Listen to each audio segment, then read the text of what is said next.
Good morning, everybody. Thank you for being here. Welcome to Coffee with the Mayor and the City Manager. We're excited that you're here to join us. We'll give you an update about what's going on in the city, and then we'll answer all of your questions. But before we introduce our host this morning, today is Flag Day. It commemorates the adoption of the U.S. flag by the Second Continental Congress. So if you could please join me in the Pledge of Allegiance, please stand up, and we'll do the Pledge of Allegiance this morning. I pledge allegiance to the flag of the United States of America and to the republic for which it stands, one nation, under God, indivisible, with liberty and justice for all.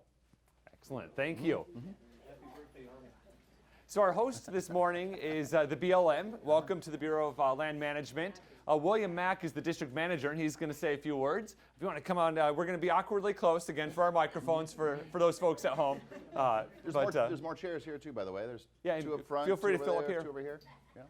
Well, good morning and welcome to the BLM.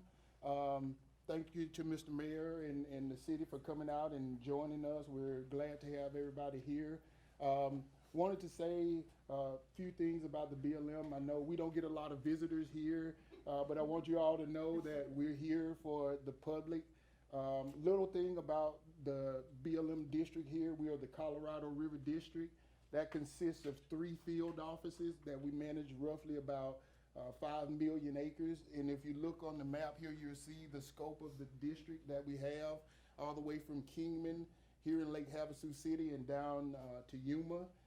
One of the things about this office, it serves 2 purposes. One is the Lake Havasu field office, and is also the Colorado River District office. So we have 2 offices here within this office. I'm stationed here in Lake Havasu. I'm the district manager, and we also have the Lake Havasu field office, which has a field manager, Mr. Jason West, but he's on detail in Wyoming right now.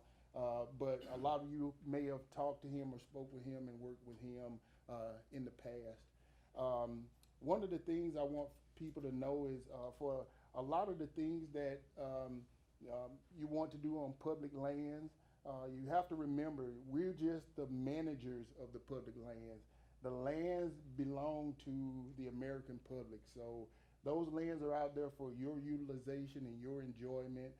There are some rules and regulations on those lands, and if you ever need help with understanding that or have questions about anything, that's what we're here for. We're here to help you get to what you need for your enjoyment of the public lands.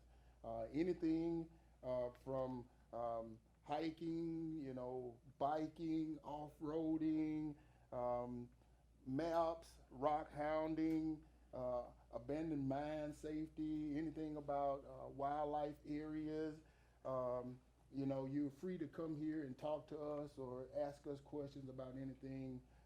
Even if there's an activity or a project of some sort going on public lands that you have questions about, feel free to come in and stop and talk to us, and we'll do our best to help you. So again, welcome to the mayor. Thank you all for all coming out, and we're here for your help whenever you need it. So stop in sometime and come and see us. So thank you. Excellent. Thank you. Thank you. Yes.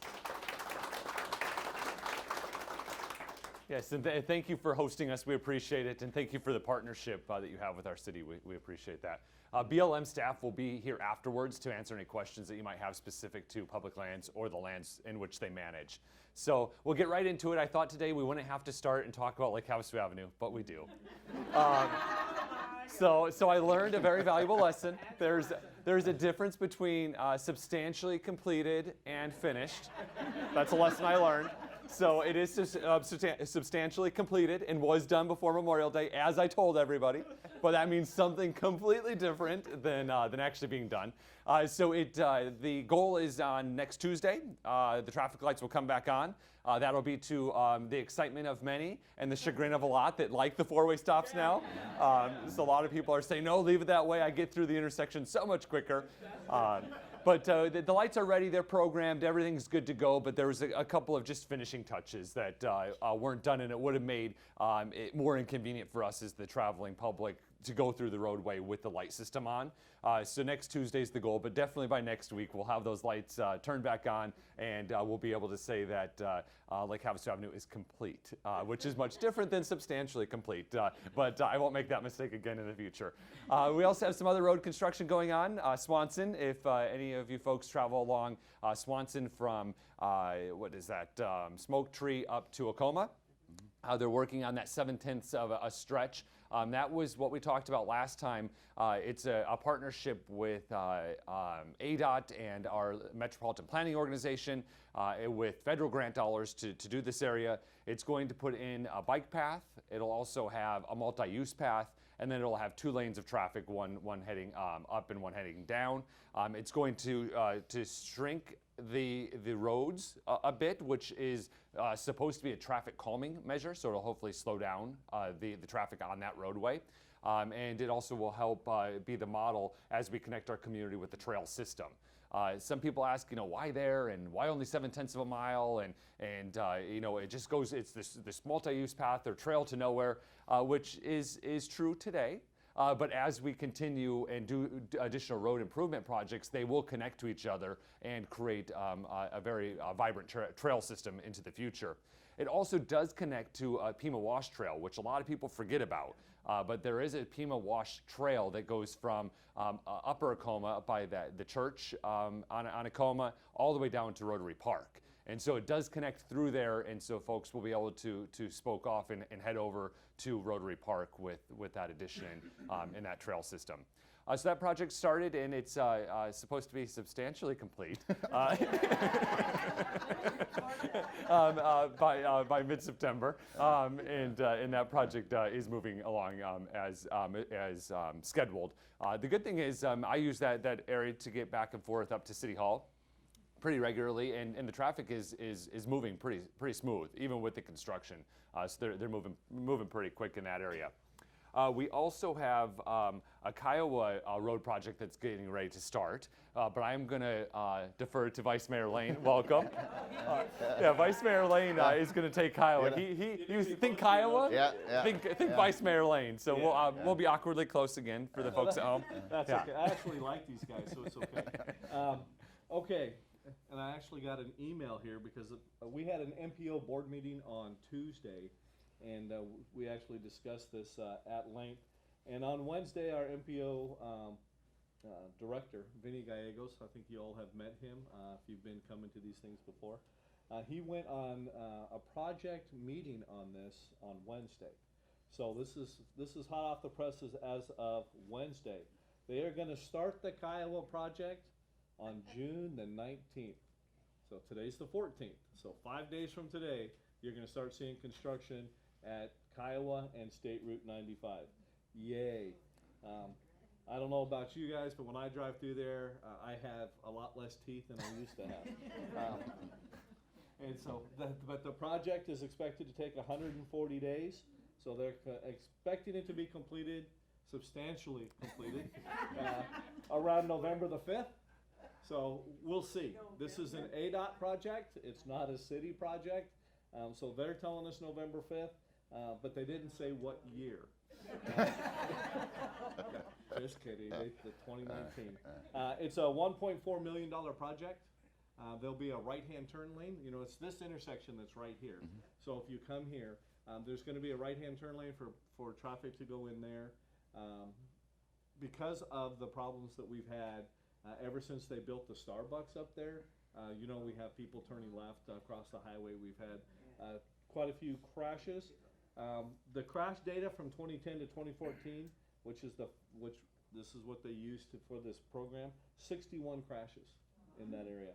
14 of them incapacitating crashes, including 3 head-ons right there. So part of this project is going to be a median that goes 1,000 feet from the intersection on up past those driveways, so you can't turn left. I haven't measured out 1,000 feet, so I don't know if it'll make it all the way to that last driveway where everybody turns left. But eventually that will be taken care of with phase 2 of this project, which will be later on once we've secured the funding for it, where the signal light will be put in right there in front of Staples.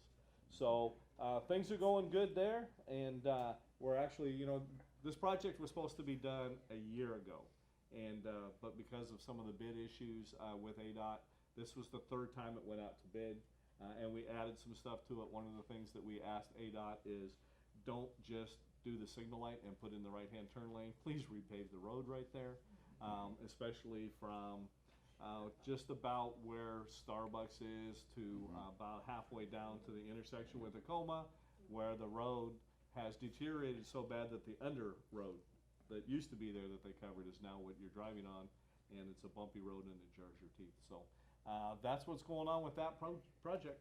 Excellent. So, Thank you. Yes. So the city and city staff have been really busy working on the budget. So the budget, the end of our fiscal year is June 30th, so we're right at the end. So for all of us at home, when we have that hurry and the hustle and bustle in the month of December, that's happening to us right now at the city. So there's a lot going on to get the fiscal year ended and closed up and be able to celebrate our New Year's on July 1st. But there's a lot of projects that are happening. So I'll turn over to Jess to kind of just give a budget overview, if you kind of overall maybe the process so everyone understands. As far as the process? Yes. Sure. So we, Mayor, you talked about the fact that July 1st is the beginning of our new budget. We can celebrate our new year on June 30th. Well, that celebration lasts about all of 2 months. Then we get back in the budget process for next year. So we work hard throughout the year to start planning for the following year. Already we're having some discussions about what that looks like. So we meet with constant communication with residents, constant communication with the council, and then getting feedback and strategies and different ideas coming from staff. We start to put together a plan. We bounce those ideas off the public and venues like this, and then the last few months have been with different work sessions. So we go to the council and we do a work session with the CIP budget, our capital improvement plan. What that is, that's the budget that identifies the one-time projects throughout the year. So that's the, Cypress Park last year was a CIP project. Going forward, one of the projects in the CIP is 8 additional courts for the pickleball courts up at Dick Samp, which, by the way, they contributed $100,000 towards that project. So that was very, very, very nice. And so we do that. That's one work session. A couple weeks later, we come back and do a work session on the ongoing budget. So that's the day-to-day stuff. That's how our firefighters and police officers and our staff get paid. All the things that come out of the general fund. So we go through and identify that process, and then we go to council just this last week on Tuesday, and council takes a look at it, make sure we're all in agreement and going in the right direction, and council adopts the tentative budget. And then at the next meeting, the last meeting of our fiscal year, which is June 25th, council will vote on the adoption of the final budget. And then we can take a breath for 2 months and start it all over again. Yeah. Very nice. So the budget that we adopted on Tuesday, the tentative budget, as Jess mentioned, there's a process in which once we do the tentative budget, basically the top line is fixed. We can't do any additions as a council. We can take things away at the next meeting if necessary, but our top line is fixed. A couple of highlights of this budget and what it identifies is the first thing, thank you to all of you and the voters of Lake Havasu City for passing Prop 409. There is no debt in the budget, so that's something that is new. We've had to issue debt over the last several budget periods because of the expenditure limitation. Yes, thank you. So there's no debt in the budget. We're keeping the property tax rate flat, and what that means is the rate remains the same, and that will now be the third year that it remains at this rate. But there is a small increase because the assessed value of our homes have gone up. So the impact, so we all will be paying just a tiny bit more. I think it's $3 more. It's about $3 and change. Yeah, so per $100,000 assessed valuation. That's not the market value of your home. That's the assessed valuation. The breakdown on that is about 26 cents per month. Yeah. So for the city portion of the property tax bill. Yeah, so last Sunday, you might have been greeted in the newspaper with this big, ugly looking block that says Truth in Taxation, which is a law that we are required because although the rate's staying the same and we're not increasing taxes, the revenue collection is going up because of the assessed value. So that's what that Truth in Taxation box is. It meets all of the guidelines, but it is ugly and it looks bad. And it's going to be greeting you again this Sunday as well. So when you see it in the paper this Sunday, it'll be there as well. But again, the rate's the same, but that's how we continue to provide all of the services that we're required to, and the priorities of our community that you share with myself and your other elected leaders on the council. So that's how we make these things happen, from general operations such as police, fire, parks, roads, water, wastewater, and then to our capital projects. A couple of other highlights of the budget is our capital improvement project is fully funded, again with no debt issued. In previous years, what we would do is we would approve a CIP budget, so capital budgets, but we wouldn't necessarily have revenues associated with them. So basically the project managers in charge of the different projects would race to get there first, and whoever got there first with the money that was available were the projects that got forward. That's one way of doing it, but we'd rather do a much more strategic, planned CIP program, and that's what this allows. So every item in the CIP has funds and resources that are allocated to it, so those projects actually will move forward in the time frame in which we're looking to do. Another thing that Jess proposed to the council and the council approved is using our construction sales tax collections for our CIP going forward. So what that does is we collect obviously sales tax from a variety of sources. Construction sales tax is one of those, but construction, it would be associated with growth, and growth should pay for growth. And so by identifying our construction sales tax dollars to pay for our capital improvement projects, it allows the city staff and department heads to plan their capital projects out in a more detailed manner, because they know what their revenue source is going forward. It also allows that if we were to have a downturn or a slow up in the economy, our construction sales tax would obviously start to slow down, which would not then impact our general operations. So our citizens would not have to feel the hurt when it comes to the services that they need and or want. So public safety and parks and all those types of things. So it takes basically a vital revenue stream and allows that growth to pay for growth, and allows city operations to continue to function as they should. The budget also includes a budget stabilization, which a lot of the key term you hear on the news is a rainy day fund. Basically allows the city to be able to operate for a little over 3 months should something happen. So it gives your elected leaders the opportunity, well, and of course city staff, the opportunity if there were a downturn to make the proper corrections to be able to be sustainable. And we came up with that rate based on industry standards, and the council was a little bit more conservative and actually did more than what is necessarily the math calculation, just because we want to protect the citizens of Lake Havasu City. So those are some overall big highlights of what the budget looks like. Also in the same conversation, we've been talking about the courts. Lake Havasu City operates a municipal court, and we do it currently in a consolidated format with the Justice Court and the Superior Court located at the court complex on College Drive. We are looking at deconsolidating the courts, which means we would all operate independently, but we would do it in the same space right now. So the reason that this conversation even is a topic is because as Lake Havasu City has grown, so has the folks that end up needing court services. And so we yes, yeah, so those folks also are growing too. So we're running out of space. Combined, all of the courts are running out of space. And so we need to look for a different venue in which we can provide these services to the residents. I personally am a big fan of being in one building, because I don't think that myself and others know what court you might be visiting when you have to go for.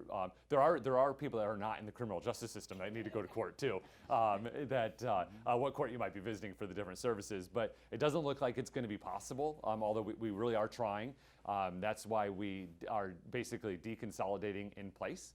So we deconsolidate before we have to identify a new space potentially to go. Either we go collectively in partnership with the county to a new place, or we go as the municipal court somewhere else and serve the residents with the services that we have. But this gives us a little bit of time.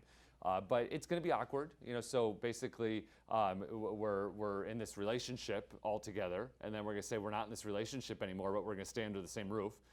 So there'll be some awkward experiences, I'm sure, hopefully to the users and the folks that need the court services. you won't see anything. It should be a very seamless operation, but some of the things we'll see as the public in the future, and actually as identified in the CIP plan currently, is we may need to build a municipal court building of some sort, or find a lease, or do something with that. So those conversations will start really probably this fall. The deconsolidation happens on August 31st. Yes. Yeah, so August 31st will be our deconsolidation effective date in place, and then we'll start identifying and seeing what the true needs are. But again, it's because we're out of space, and so we need to be able to provide the services and have courtroom space and office space and all those types of things for all 3 courts that currently coincide in the same facility. So, did you have any other thoughts on the court? No, I guess the goal there is that we want to try to keep that service delivery the same, as you alluded to, that not everybody that goes to court is going there forcibly. So there's a lot of civil matters that take place there. There's a lot of orders of protection, victim services, things like that. So we want to make sure that those services remain intact, and that the service delivery is seamless. So that's our goal throughout all this. So there might be some work in the background as we awkwardly go through this phase, but the goal is that the frontward facing, that we'll be in a good situation. Excellent. So we'll take you to the state for a second. Unfortunately, Senator Borelli is unable to be with us this morning, or Representative Biasucci, but they are, and we also have Representative Cobb, but she's based in Kingman, so she generally doesn't join us here on Friday mornings, but they did such a fantastic job for us this year for our region. So they really are working so hard. They've been able to do some really solid priorities for all 3 cities in Mojave County. They, of course, represent La Paz and Mojave County. They have a fairly big district, but they were able to do some really neat things. For example, in Kingman, so our friends up north are getting general fund allocation from ADOT, and it's going to allow them to do some interchanges to kind of help that I-11 corridor. So there's a lot of traffic up there on I-40 as people are trying to connect into what's going to be the new I-11. We probably know it as 93, but they were able to get that appropriation, which is amazing.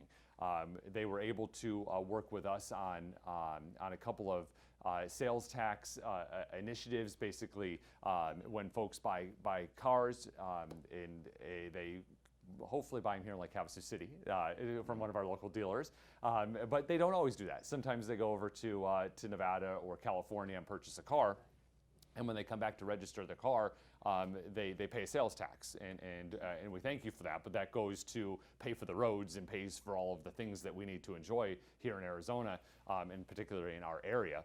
And there was a threat that was going to be eliminated. So it would have created an unfair competition for our local dealers, but it also would have created an unequitable situation for taxpayers of Arizona that are not paying their fair share, which then means all of us would have to pay more than others, because roads still cost what roads cost, and we need roads to drive on. So we were able to, that was a last minute, I mean, right down to the wire. All of us were on the phone like crazy, panic, and we were able to get that done. The legislature worked all calmly, and everything was good until the budget came out, and then they were working 24 hours a day for like 5 days. And so like all of this, a flurry of stuff was happening so quickly. But they were able to do some really nice things for us. One of them was the vacation rental bill that we've talked about in the past here. Why this is important to us is, like, Havasu City has an ordinance right now that we adopted about 3 years ago to protect our homeowners. And basically what was happening is we were having folks that own homes renting them out on a short-term basis to folks, and then those folks would come into your neighborhoods, and they would be partying, or they would be staying up late, or they would be leaving trash, or they would have 100 cars in the front yard, whatever it was. I mean, there was lots of different things that were impacting different residents within our community. And so we had to adopt an ordinance so we could put on, restrictions is a tough word, but we had to put guidelines in place so that we could protect the neighbors, and we also could protect the private property rights of the folks that own these homes, both those that are renting it and those that are enjoying it for their own use. And our ordinance was very effective. It put in place several guidelines that included a local 24-hour emergency contact, trash regulations and how you place trash and where it goes. Prior to that, we were having folks that would maybe stay on Friday, Saturday, and check out Sunday of the home and leave a bag of trash at the road, and their trash day might not be till Thursday. And then the coyotes have dinner on Monday, Tuesday, and trash is all over the neighborhood. So we were able to protect some of those areas. It also created a good neighbor guide, because these vacationers that were moving into these neighborhoods didn't mean anything bad. But you know, we know outside Arizona desert, so we could be just talking at normal level on the back patio at 10 o'clock at night, but that's really loud to you as a neighbor, because our voices carry in the Arizona desert. So we were able to protect all of those things. However, then we had one legislator that invoked, what is that silly rule? That any legislator can come in and file a complaint. Oh, it's the, yeah, it's been a while. Is it 208 or is it 407? There's a proposition that basically says that if you don't like what another city is doing, you can, whether you represent that area or not, you can go challenge that rule, and then and that happened with Sedona. Yeah, it was Sedona's ordinance, which was similar to ours. Yeah. Good news is the guy didn't get reelected. So he came up here on a campaign stop, and I took him to toe on it, and he doesn't represent us, and he's like, oh, when I get back in, I'll run a bill that'll solve it. No, you're not getting back in, buddy. So fortunately, the voters of his area did not vote him in, thankfully. And so we were able to get the vacation rental bill passed through the legislature, onto the governor's desk. The governor signed it, which now allows our ordinance to be in full effect, and now we can continue to monitor our neighborhoods and take care of our citizens, and that's what is so important, to have local control within our communities, because we know what's right for Lake Havasu City. The folks in Phoenix don't always know what's right for Lake Havasu City. So we're very, very, very happy, but our representatives, again, Senator Borelli, Representative Biasucci, and Representative Cobb worked very hard and worked hand in hand with us on the vacation rental bill. We also are working on the landfill agreement. It was due, and it was time to renegotiate that contract. The significant thing about the landfill contract is that it's very long term. So it's something that's very important, that a lot of detail and a lot of thought is given to. I'll throw it over to you, Jess, because you've been deep into the landfill. Not literally. So we talk about the end of the fiscal year with June, and that means budget time. That also means a lot of our contracts are set to expire as of June 30th. So we've been working very diligently on a number of contracts. One of them is a landfill agreement that expires end of this month. So we've been working with Republic Services. Well, first of all, we put out a what's called an RFP, request for proposals. We solicited bids from the private sector to who wants to manage that landfill within the parameters that the city identifies. And we got the proposal back from Republic Services, who is the contractor or the company that provides our residential service. So we've been working with them for the last few months, and then had some discussions even as of this week, and we've got a contract that I feel comfortable presenting to council on June 25th. So that'll be coming up at the next council meeting. A few things there, broad picture items that are tied to that contract is there's we want a partner to come in and manage that landfill. We want to make sure that we have some control over what those rates are to our residents, so that they can't come in and just greatly increase the fees on a landfill that's owned by the city, but obviously administered by another entity. So we have some control in there as far as what those rates are. They can increase on an annual basis, but we tie it to an index, and then it can exceed. It could be as little as 0% on an annual basis, could be as high as 4%. That caps off. I think the last couple of years, if you look at the index we identified, it'd be about a 2.5% increase. But we're trying to maintain those existing fees that you see out there right now for residents, and by doing that, we're going to increase the fees for non-residents. So our residents here in Lake Havasu City already pay taxes, property tax, sales tax, those types of things. And so that those taxes go towards this contract and should be a better benefit for residents. One of the things we wanted as part of this agreement was a lifetime agreement for that landfill. So we want somebody to come in, manage that landfill for a period of, I think the engineers at the last time we did a study said that would be open for about 37, 38 years, the life of the landfill, and we're hoping that we remain true. By the way, we need your recyclables to keep that diverting from the landfill to maintain that existing time frame. But then what that does is it then holds them responsible for the tail end of that landfill. There's a lot of cost that comes in at the end of that landfill when you have to close it. Millions of dollars to close that landfill. And then there is a liability or an obligation by would be Republic Services, our partner, for post-closure. So for 30 years after the landfill is closed, you have to monitor it, and then you're responsible for any type of activity that might come up as part of that landfill operation. So we want them to enjoy the operation of the landfill. They'll collect some. There's obviously a profit involved there, but they're going to use a big portion of that profit at the end of the life of the landfill to close and make sure that they're responsible for anything that might happen out there. It's not part of the contract, but part of those discussions as far as the users of the landfill that might enjoy. Right now, there's extremely long waits out at the landfill. They're telling us after this contract gets implemented and they have some standings, some understanding of their responsibilities out there, they're going to be opening up a second scale house. So that'll be a very so a second scale house should, in theory, cut the wait times in half out at the landfill. So that'll be a very good thing.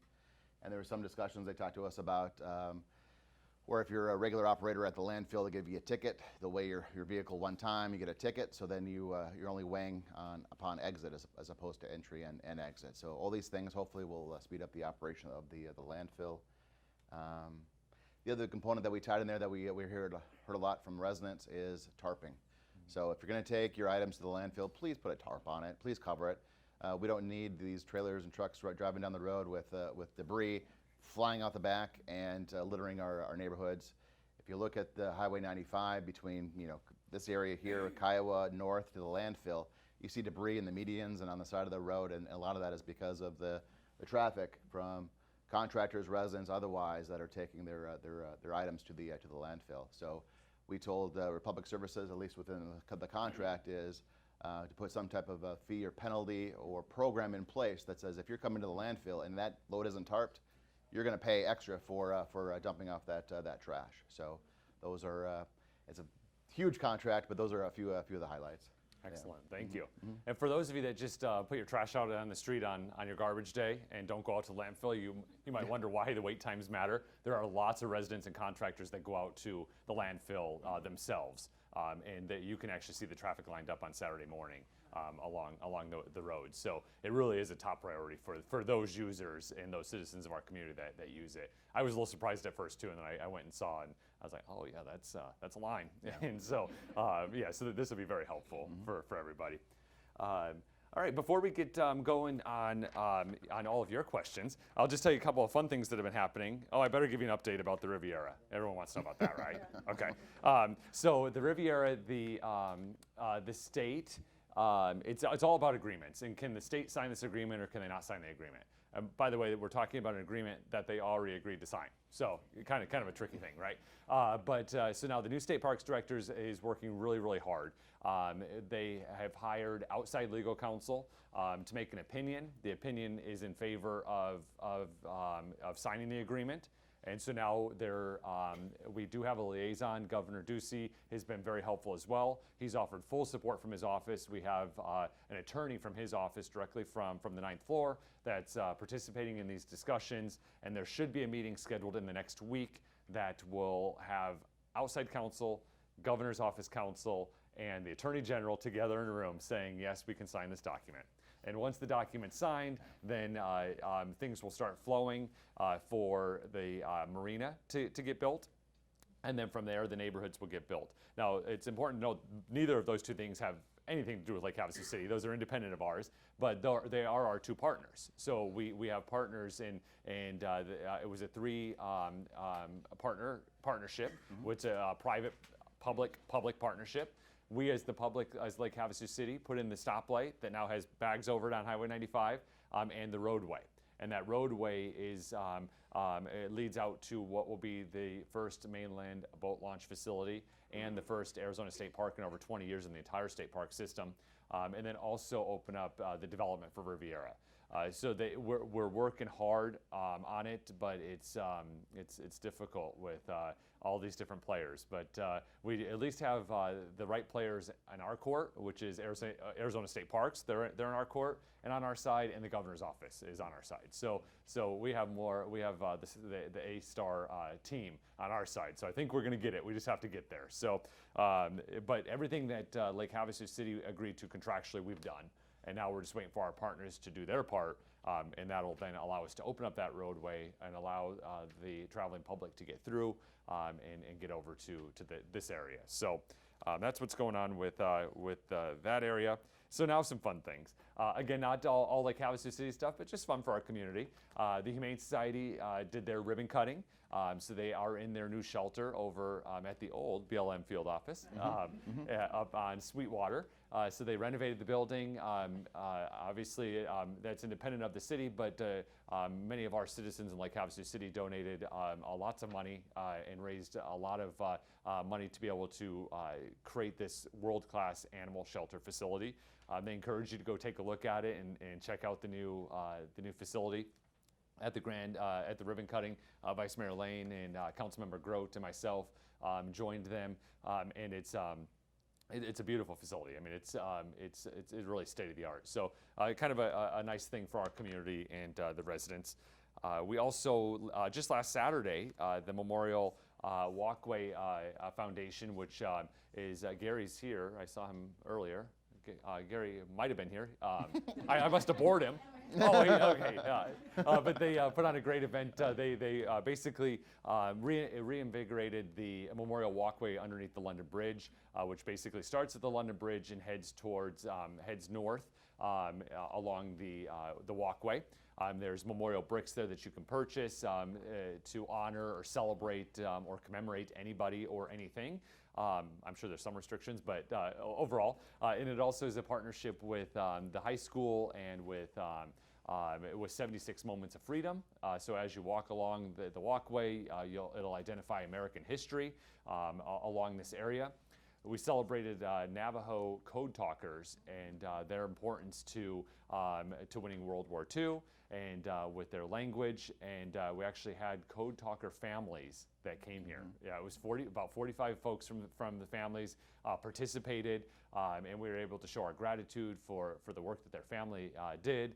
It was quite an amazing ceremony. Amazing. Yeah, we had hundreds of citizens were down there. It was underneath the London Bridge. It was a very, very cool thing. So go check out the new area. Each of the original Navajo code talkers, which there was 29 original that joined 4 other Navajos after they got out of boot camp. So 33 total, and they all got a brick laid on our walkway. And so yeah, you were able to see family members that were like sitting on the walkway honoring their loved ones. It was quite a ceremony. They did a fantastic job. So I encourage you to head down there. We also had the opportunity at that event to meet with Anne Marie Ward, which is from Senator McSally's office. So we've been building a great coalition and a great relationship with Senator McSally. I had the opportunity, Jess and I actually had the opportunity to meet with the senator directly in Mojave County a couple of months ago. I think I shared that with you. And then Anne Marie Ward is going to be the person that's representative of Northern Arizona. And so she'll be our direct liaison into the senator's office. Vice Mayor Lane and myself had an opportunity to sit down with Anne Marie and talk about priorities of Lake Havasu City and the importance of a relationship with our federal elected officials. So that was a very good thing. We also had the Ellen Show. If anyone watches the Ellen Show, did you see it? All right, Twitch came. He's her DJ. I don't watch the Ellen Show. I'm at work, but I'm told it's a big deal. So Twitch is, I guess, her DJ. She has a DJ on her show. And he went on a road trip with his family, and he came to Lake Havasu City, and he flyboarded, and he wakeboarded, and he just kind of relaxed. And they showed the segment on Ellen. It's flying around social media. If you get a chance, check out Ellen Lake Havasu or maybe Twitch. But that was kind of a fun thing. Then we also had Fox 10 came and they did a drone. They have a segment, a drone segment. Basically, they go from different communities. They only use a drone and take the drone and show our community. I had the opportunity to be interviewed by them to talk about the history of the London Bridge and the importance of the world famous London Bridge to Lake Havasu City. So that was a fun thing since last time we saw each other. And I think that's everything. That's a lot. Yeah, we made it through our list pretty good. So Yeah. so now it's your turn. So any questions you have, we'll start here and we'll kind of work our way back. Yes. Okay, this is something very personal, but our grandson was one of the 19 graduates from ASU this year, and the Criminal Justice Department, and so we, of course, went to graduation. And, you know, I'm used to graduations with hundreds of graduates. Well, let me tell you, 19 was wonderful. Yes. They had the seats on the floor were for the families of the graduates, and then they pulled down the bleachers for friends or anything else. They served breakfast to the graduates and the attendees. The speaker was the judge from the Veterans Court. Excellent speech, and it was just really great. And then, of course, lots of picture taking, and then afterwards, Brian took his girlfriend out on the patio and gave her her engagement ring. Oh, nice. Technically, we had two graduates, both from the Criminal Justice Department. But it was, I would never consider just going to ASU to watch graduation if I hadn't have been there. And next year, we'll go, just because it was. It's the breakfast, right? Yeah, the breakfast. Yeah. Uh, It is open. It Yeah. is open. Yeah. It's open. Not for breakfast. Yeah. I think it would be nice to see. But Yeah, it excellent. was really just such a nice day. Well organized and fairly short. Yeah. Yeah. Yeah, no, thank you for sharing. So I'll just summarize real quick for the folks at home. We're talking about the ASU graduation, 19 graduates, which was a great ceremony because it was only 19 graduates. But they encourage basically what a great attribute we have to our community. They serve breakfast, and it's a good tribute. Judge Kalali was the main speaker, who is our city magistrate. And we congratulate all of the graduates of ASU Lake Havasu, as well as all of our graduates that Mojave Community College graduated, as well this spring. So thank you for sharing. You have a question? Yes. We have a problem with parking as usual around town. Being tourism's our most famous thing. We get this casino finished across the way. Everybody in this town want to park downtown and get on that boat and go see it. Yes.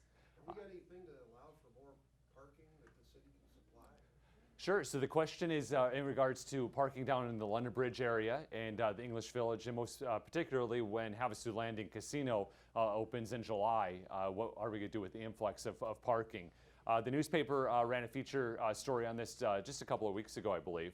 And you know, I always like to say parking problems are good problems to have. Bring those ones to me. Those are the ones I want. That means people are enjoying our community.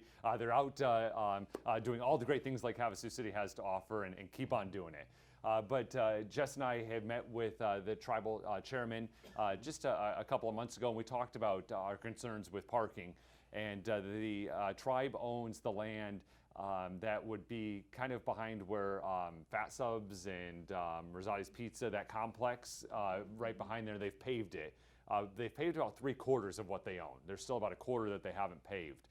We also have installed 2 crosswalks in that general area to make it easier for residents to park in the London Bridge Shopping Center and be able to safely cross the street to be able to get down to the ferry boat and check out the English Village. You love what the businesses are doing down there. They're doing a really great job, but to enjoy that whole area. So we are continuing to work with not only the landowners in that area, the business owners, and also the tribe to be able to solve it. We don't have any plans from a city perspective to purchase additional lots or put in lots that would be city-owned, but we do believe we can bring everyone to the table and get a workable solution. That doesn't mean you're always going to find a parking spot, but we'll find a workable solution. So, any other question? Yes. Two things. First of all, I love coming to these meetings because I had no idea that the landfill entailed the courts, a new building. Have you guys, or are you considering maybe an empty building in town or the mall or places like that? Yeah, great question. So one was, thank you to Jess for his great interpretation of the landfill. Again, I'm just doing this for the folks at home. Yeah. Good job. And the next was on follow up to the court, deconsolidation of the court. Are we considering other vacant buildings that are currently in Lake Havasu City or the mall area? So that'll lead me into two things. I'll give you an update about the mall, and I'll talk about the court. The court, ideally, we would have it up at City Hall and kind of have a general government complex for all citizens to be able to go to. So that way people aren't chasing all over town to, if I have to go to City Hall, maybe pay my water bill or talk to somebody in building, I have to run out to College Drive to talk to Superior Court folks, and then I have to drive over to this other building for a municipal court issue. So ideally we would look at the City Hall complex. But we don't even know what we're talking about yet because the deconsolidation doesn't happen until August 31st. So once it happens and we realize what the timeline is and what the costs are, because costs matter, so we are open to all solutions. And so we have identified a list of vacant buildings that might have the square footage we need, that we have on one list, and then we have another list of the priorities of the benefits of having it in one complex, and then we have are just recognizing what's actually happening at the court to understand. So to answer the question, we're open to anything, and we want to do what's in the best use or the best interest of our taxpayers, and then also what's in the best interest of the users of the court system. The mall is making progress. I talked to you a few months ago about the omni-channel retailing, which basically is the fancy word for retailing as we do it today. That is where you might get on your app, or excuse me, on your telephone or your iPad or tablet, or you might get on your computer and start researching what you might be purchasing. You might even put it in the shopping cart as maybe a wish list item, or you might purchase it and say, I'm going to pick it up in the store. And so then you drive out to the store and you grab your item, and you move on. That's omni-channel retailing. That's the name for that. So we're all doing it in a different way. So we need to meet the consumer where they are these days. And we had that issue go in front of the Planning and Zoning Commission. They unanimously passed it and gave a recommendation to the City Council.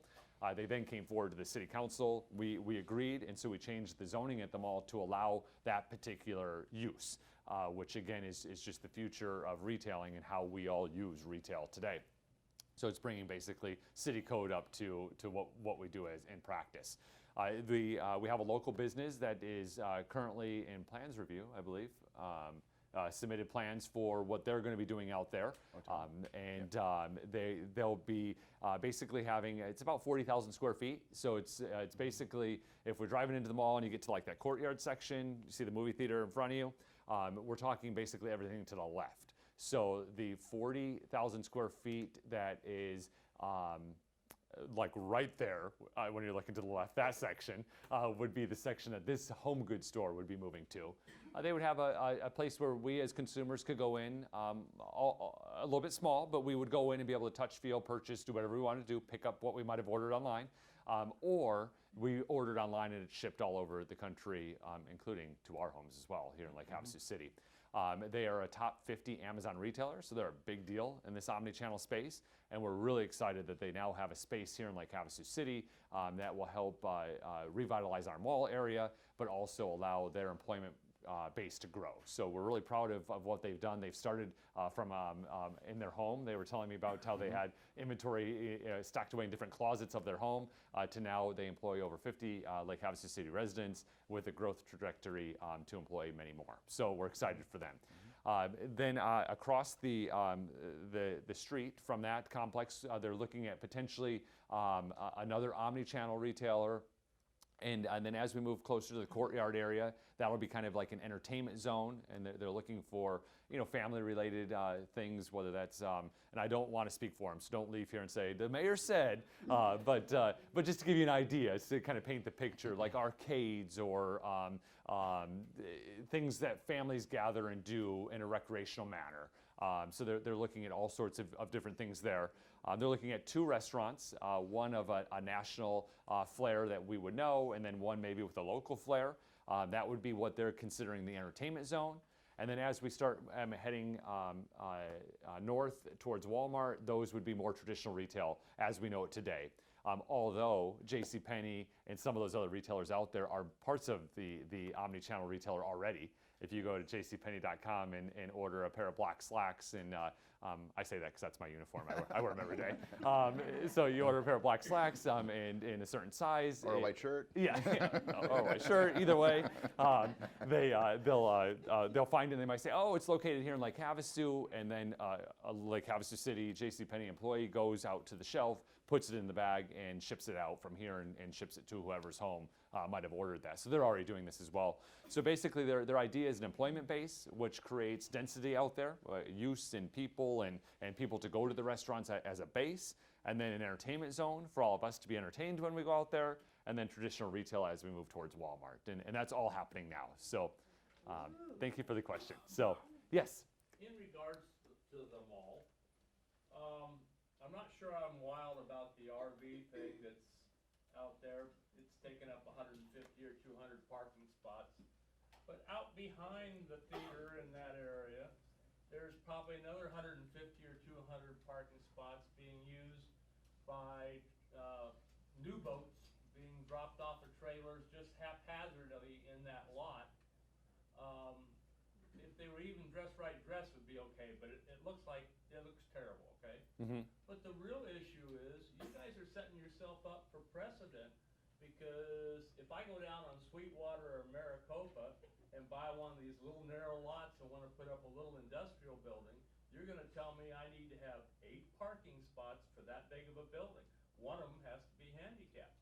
And I say, well, gee, I have to cut my building size down to meet your requirements. That's not really a fair deal. You were using 300 or 400 parking spots up there that were required for the minimum amount of spaces there.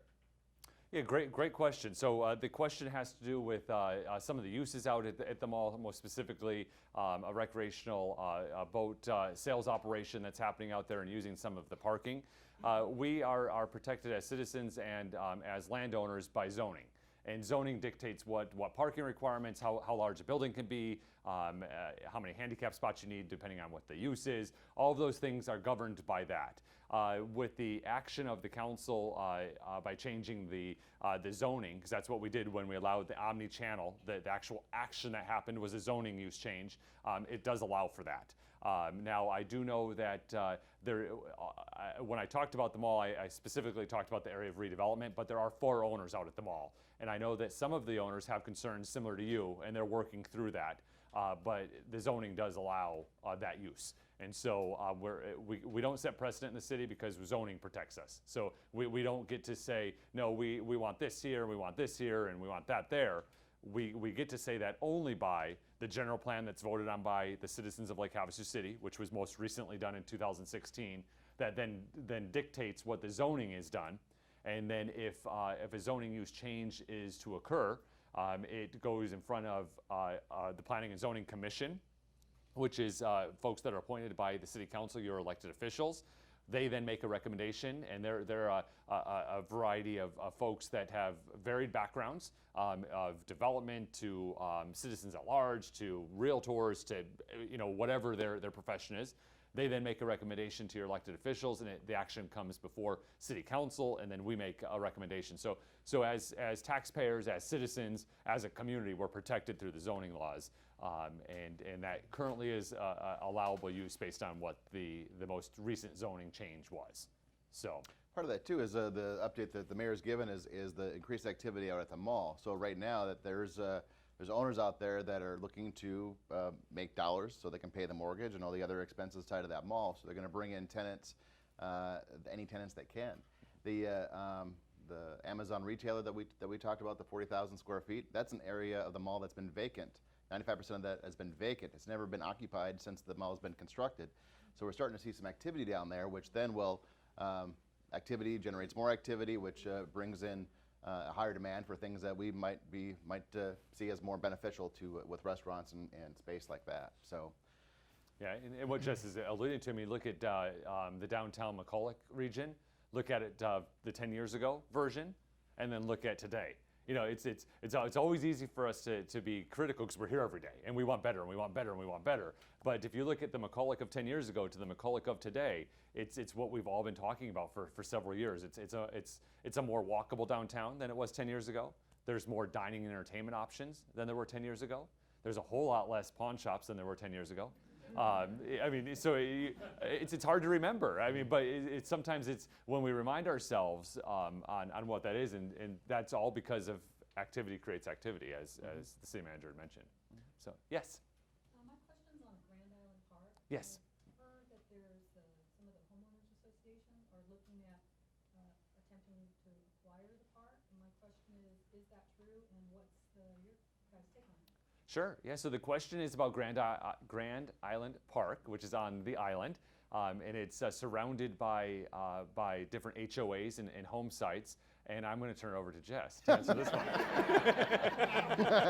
yeah, that's too difficult for me. Going that way. Yeah.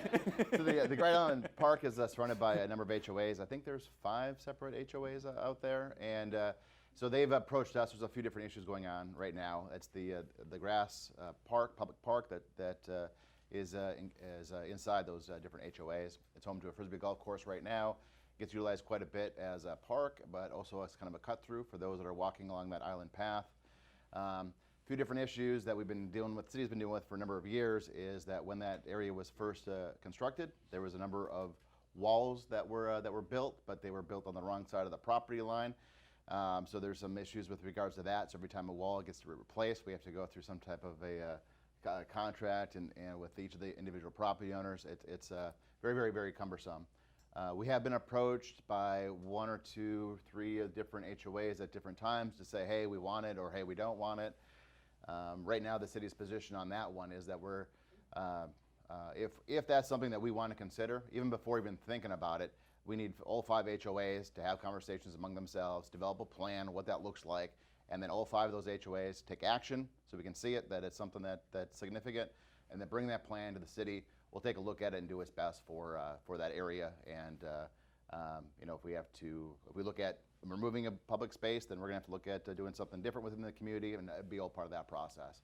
Right now, all 5 HOAs do not agree, so we'll see. We'll see what happens there. Yeah. Mm-hmm. Yeah. Was there another question in the back there? No. All right. Yes. Question regarding the landfill. Okay. We're talking about.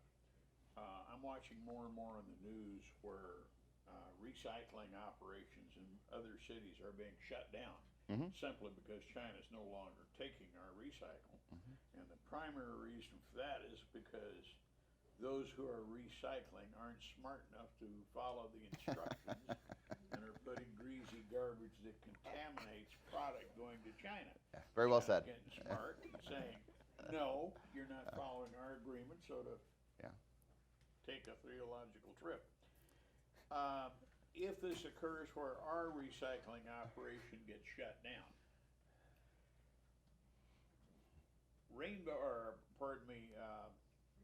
Republic will be on the hook to sit on this product for some period of time. Now, this doesn't seem to me to be particularly fair to Republic, as the agreement would be changing by the supplier.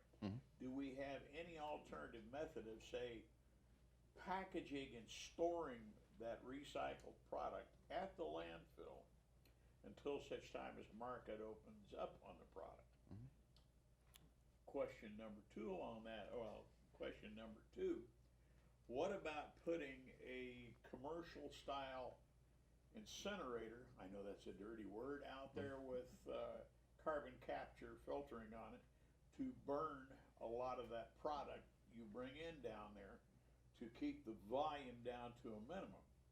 Would also turn around and make a nice fertilizer product, I would assume, for the farm industry. Issue number 3. Oh, jeez.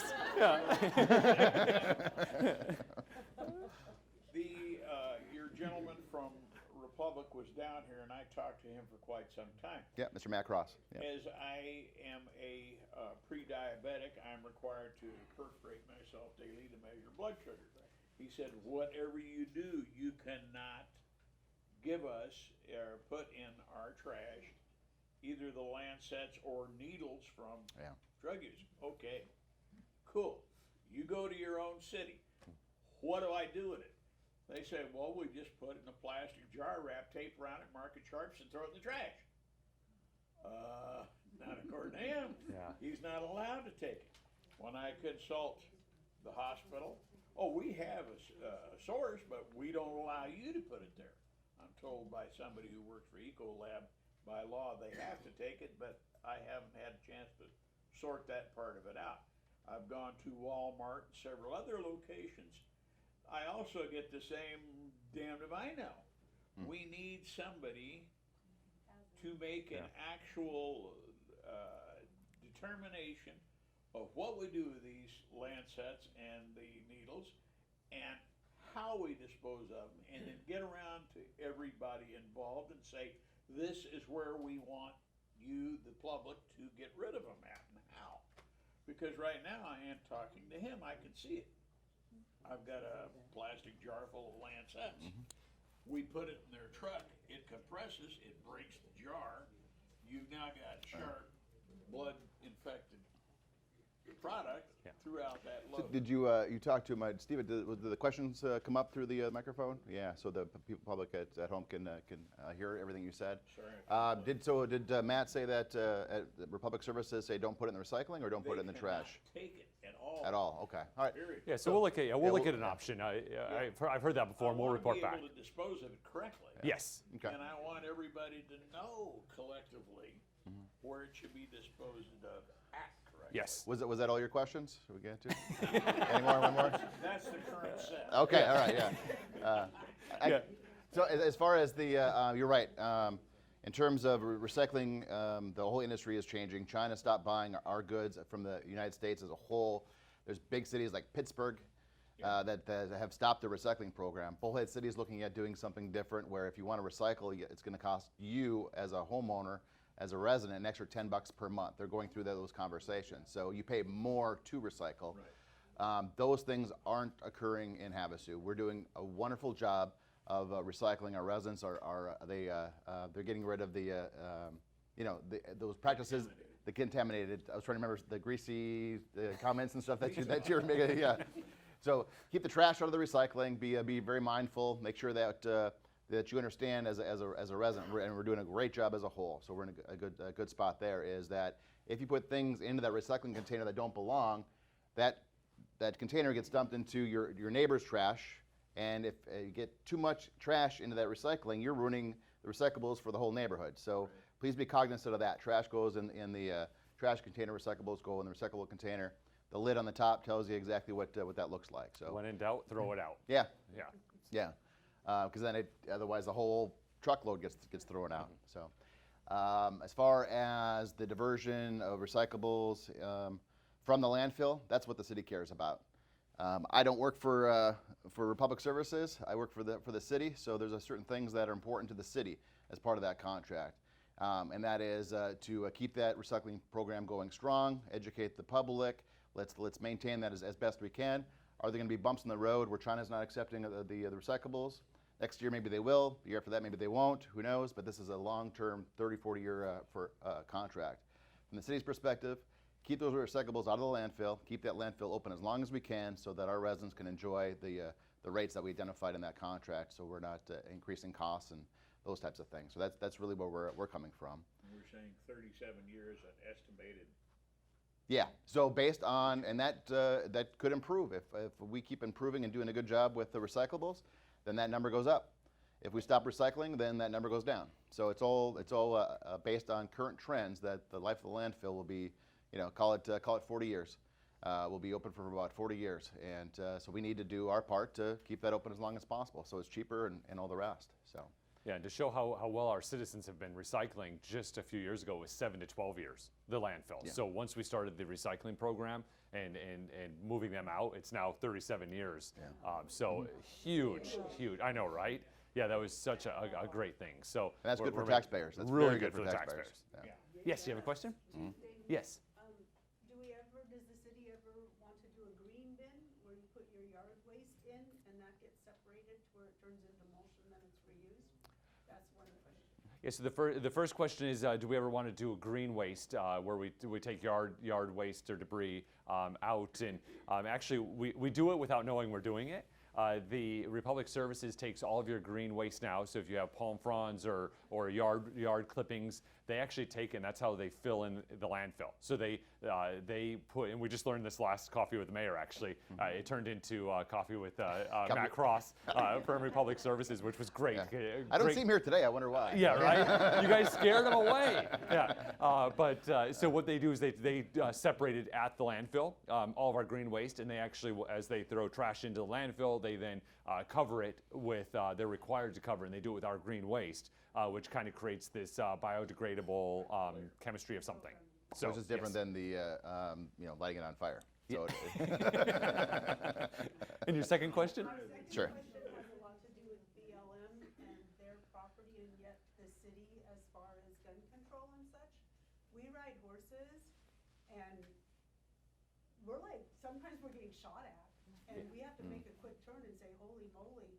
Like, is there ever gonna be designated, I'm aware it's Arizona, I'm aware people love guns here, but this free shooting out there, not to mention we just had doves up at the stable just get shot and one of our horses in the flank also probably took a pellet and it got really swollen. Well, it's not dove season. And so like, this is just becoming more and more, and then the big booms of that, I don't know what it is, but it's big booms that they're shooting that's going off. It's very frightening to the animals in the area, the dog, I mean, not just the horses. And believe it or not, there are about 200 horses in Havasu, poor guys in this heat, but anyways. Is there any type of control where there's gonna be designated shooting areas? Yeah, so I'm going to answer on behalf of the city because this is a city event just hosted by the BLM. And so I'll answer the city's perspective, and then afterwards, if there's further questions, then the BLM staff will be here to answer any specifics. So most of the areas that are being frequented by folks that are doing shooting and those types of things are Arizona State Trust land. Is the majority of those land areas. And so we, as the city, actually you'd brought up the Tannerite issue several times, and we've been working with State Land Department and getting contacts down there to make sure that they can manage their lands in a way that's appropriate for our citizens. But as you'd mentioned, this is a two-sided equation because we have citizens that love the enjoyment to go out with their horses and their animals and enjoy the desert in that respect. And then we have citizens that are law-abiding and enjoying the rights of the Second Amendment and can enjoy the lands that way as well. So it is a careful balance, but there needs to be some conversation and continuity between the two groups so that they can coexist peacefully, which I believe we can do within the amount of lands that we have. So the city is again has to be a partner with some of these other landowners because it's not happening in the city. It's against the law to shoot a firearm in the city. So we've done everything we can to protect. I know there's been some conversation that the city should adopt ordinances to ban the sale of certain items. It's a really slippery slope because if someone doesn't like gumballs on the sidewalk and they say, hey, no, we can't sell gum here anymore. I know it sounds, but I mean, we can't be picking. We can't pick and choose legal things of what we can sell and not sell within city limits. So I feel that a better solution, although a more long game, is that we bring all the partners together and start conversations. The city would act as a conduit to start those conversations because we don't have any jurisdictional authority to do this other than education programs, and that's what we've been working on is more education programs right now. Yes, Mary? And then that's why I'm here because we're out in Donkey Acres, Horizon 6, and we've started working with everybody. And Christine and some other people came to my house Monday. And what I did is I went and saw Jill down at the police department. He has this in the briefing room. This is the map showing where the state lands are. Yes. And I'm going to return it to him this afternoon. The history of that is when we had our trail committee, Richard from BLM came to our meeting and brought this because he was trying to work with the sheriff and with the police in Havasu for the state land enforcement because they have no enforcement in state lands. So what we recommend to everybody is go to State Lands Trust, go to their website, get your permit if you want to go on state trust land, read the rules, and the enforcement has to come from the police and the sheriff to have anything done. So this was another thing we did. Christine, I loaned her the sign. We have these left over from when we did a state parks trail grant in Donkey Acres for a trail, and Dub Campbell and the supervisors and everybody, we worked together. And then this is what, when I go down to state trust land, they gave me about a dozen of these signs, and it was only recently that I had the nerve to post them. No. And what we do is we work with the gun shop in our community, and we talk to everybody, and we say, this is what we want to do. All we're asking for is a safe corridor, and it just happens to be an old shooting site that was frequently used, full of junk. We've done cleanups for 25, 30 years out there, and it was really dangerous because it just happens to be a kind of hidden canyon that we ride out from our trail through the Trotwood and Littlefinger wash, and we get to the public lands. And there's so many people have no idea where state lands are. No, you're So right. the other one is the GIS mapping with Mojave County is fantastic, and I have a couple of those maps with me. But state land is the blue here. So I don't know if you want Yes. to share that with anyone. Yeah, we can. And I'm going to return it to the police department. It's in the briefing room if anybody wants to ever see it. This basically identifies the state land is in blue here. If Steve can get that for folks at home, depicting the city and how we can safely use these public lands for everybody. It sounds like you have some solutions, and we'll talk afterwards to see how we can help with you.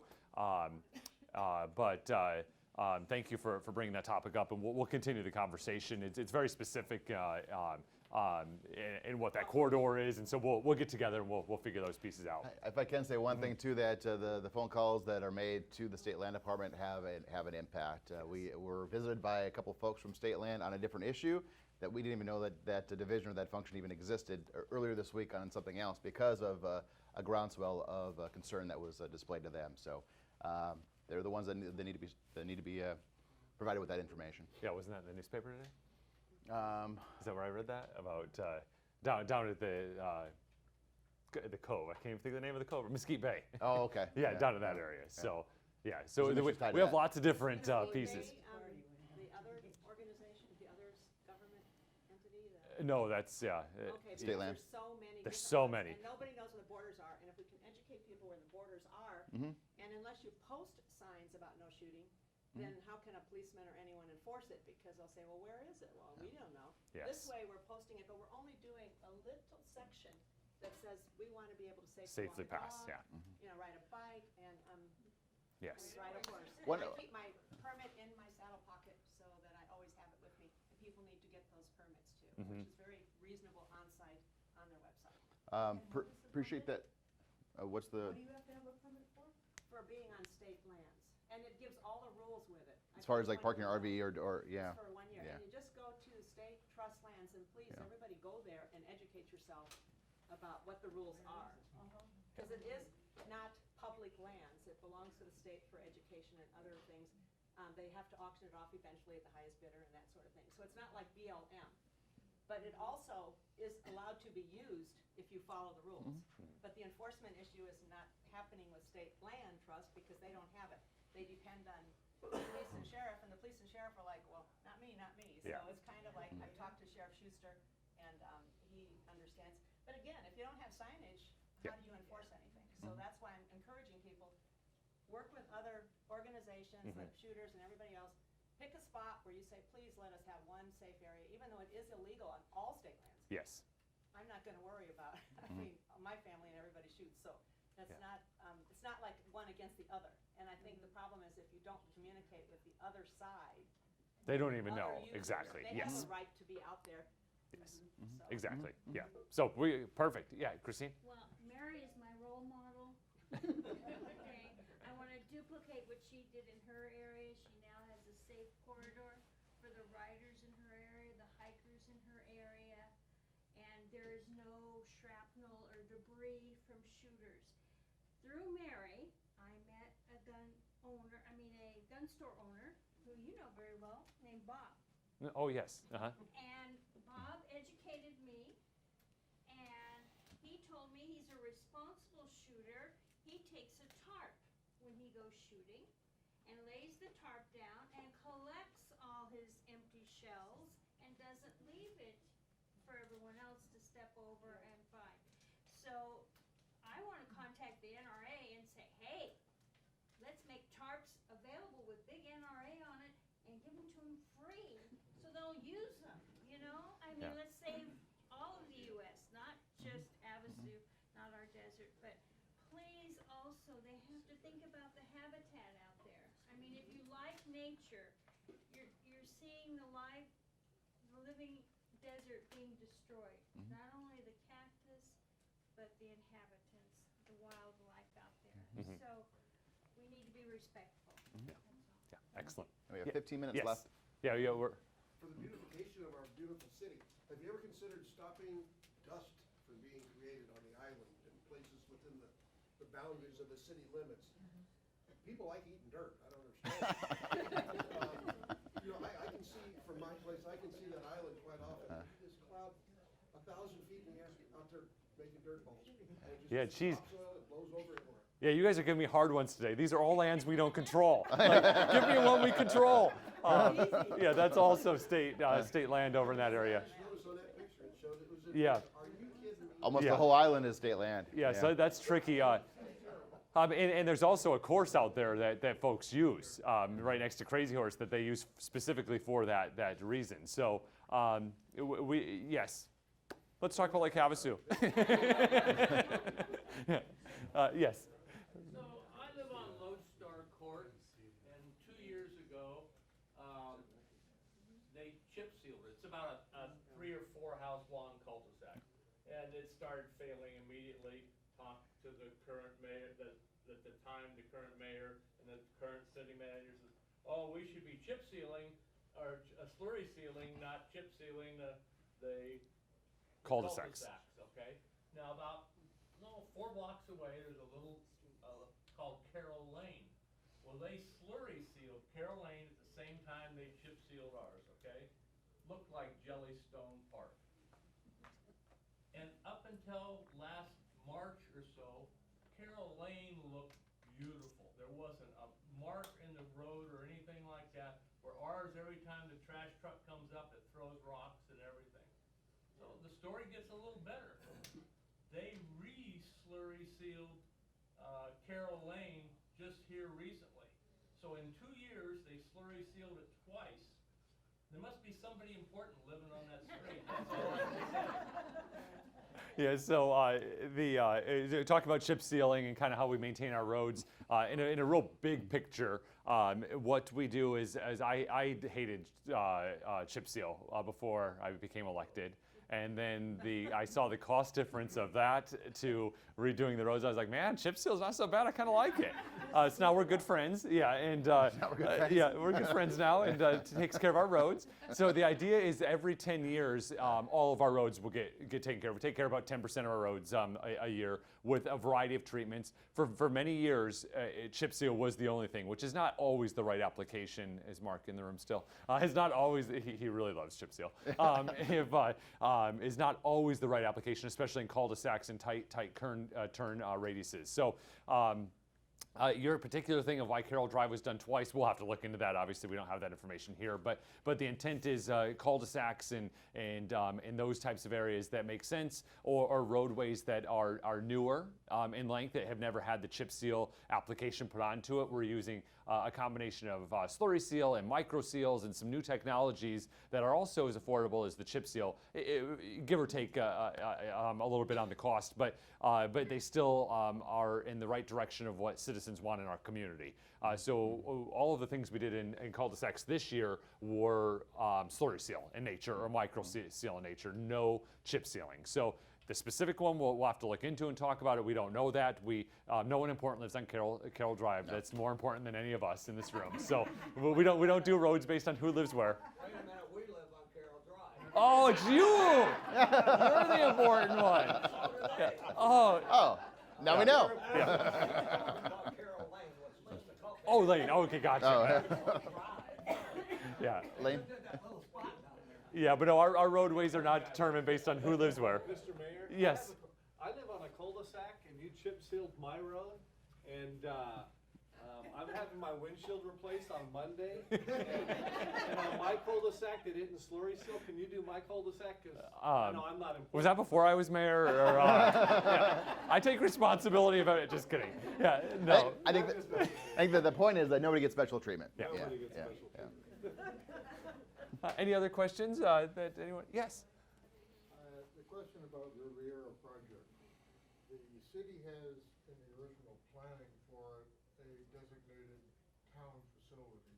Is there any further thought being done or progress being made on doing that? Yeah, so the Riviera, in addition to the roadway that the city put in, there is a master plan of the city-owned property, which is we have under a patent with the BLM. So, which means that we have the ability within the guidelines of what we submitted to be able to develop that for the best use of the public. In that plan includes an environmental learning center, which is one of the Vision 2020 projects. That is still, Pillar 4 is still very active. Pillar 4 is water, and they're very active still in the planning and identifying partners. They're actually in the stage right now of identifying partners that we can then do the second phase of the feasibility study for that using ABC winnings from the America's Best Community Competition. And it would be administered through the city, so the city's budget has it in there. So if you get into the detail and you're like, oh, the mayor said that wasn't in there, it has to be, because the way you budget in government, everything has to be included, even if it is grant funds. It's not a pass-through. So they're working on that now. That'll be several years before all of the partners can come together, because certainly everyone's really interested in it until we say, okay, we need a check, and then they somehow don't have the check. So so we want to really make sure we have the right folks down there. That would include a botanical garden in that same area. That would be, again, a nonprofit group that would work towards that. So yeah, that master plan is still there and actively reviewed as we have discussions in that area. So. All right, we are wrapping. Yes. Just one quick little one that Yes. just hit me with the recycling. Here, I don't see any recycle bins for public use within businesses, public parks, shopping malls. Okay, so yeah, commercial recycling is the question, and the Arizona State Legislature a couple of years ago basically passed a law that residential is one thing which the city can control. So the city is in charge of that. We say how we want it done. We can go into contract with that, and then commercial is free market. So you're now starting to see other garbage trucks. Is that the right word? Trash trucks. Trash trucks, yeah. I don't know what they're supposed to be called. Yeah. You now see some other trash haulers through the area that are picking up debris for construction. They might pick up commercial entities. They're throughout the town, but it's not regulated, and we can't regulate it on the commercial side because of that state law.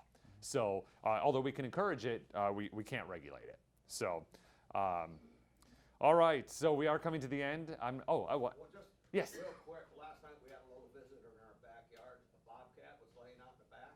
He looked like he was in distress. He was panting real fast, and everything. And he would not look up. So we called the police department, non-emergency number, and they said, oh, we only go out on domestic animals. Try the BLM. Well, the BLM office was closed. So if this cat would have been in distress, you don't want to see it die out there. You want somebody to come and help it. Well, I'm not going to get out there and help it. Yeah.